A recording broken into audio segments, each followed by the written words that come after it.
ত্রয়োদশ জাতীয় সংসদ নির্বাচনে ভোটের মাঠে লড়াই আনুষ্ঠানিকভাবে শুরুর আগেই আলোচনায় এসেছেন বরিশালের একটি সংসদীয় আসনে গণ অধিকার পরিষদ থেকে মনোনয়ন প্রত্যাশী এক যুবক। সংসদ সদস্য পদে দলীয় মনোনয়ন পেতে এ প্রবাসী নিজের বার্ষিক আয় দেখিয়েছেন প্রায় ১,০০০ কোটি টাকা।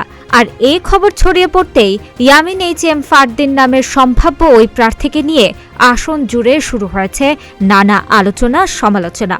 মাত্র ৩২ বছর বয়সী এ যুবকের আয়ের উৎস নিয়েও প্রশ্ন তুলেছেন অনেকে।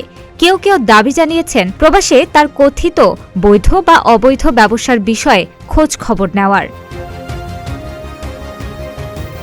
ইতালি প্রবাসী ইয়ামিন এইচ.এম. ফারদিন বরিশাল ৩ আসনে গণ অধিকার পরিষদের দলীয় ট্রাক প্রতীক নিয়ে নির্বাচন করতে এরই মধ্যে মনোনয়নপত্র সংগ্রহ করেছেন। তিনি জেলার মুলাদি উপজেলার পশ্চিম নাজিরপুরের বাসিন্দা আমির হোসেন হাওলাদার ও মমতাজ বেগম দম্পতির ৫ সন্তানের মধ্যে বড়। গণ অধিকার পরিষদের সহযোগী সংগঠন প্রবাসী অধিকার পরিষদের প্রতিষ্ঠাতা সদস্য ও প্রবাসী অধিকার পরিষদ ইতালি শাখার সভাপতি ফারদিন সোমবার বরিশাল ৩ আসনে মনোনয়নপত্র দাখিল করবেন বলে জানিয়েছেন। তবে দলীয় মনোনয়ন পেতে করা আবেদনপত্রে তার উল্লেখ করা বার্ষিক আয়ের তথ্য সঠিক নয় বলে জানিয়েছেন নিজেই। তার দাবি ভুলক্রমে এমন তথ্য উল্লেখ করা হয়েছে।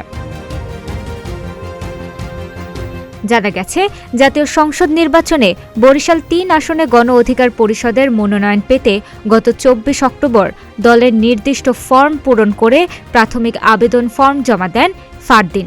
ওই আবেদনপত্রে দলীয় পরিচয়ের পাশাপাশি নিজের পেশা হিসেবে উল্লেখ করেছেন ব্যবসায়ী। সেখানে তার বার্ষিক আয়ের কলামে লিখেছেন প্রায় ১,০০০ কোটি টাকা। তবে ব্যবসার ধরন উল্লেখ নেই আবেদনপত্রে।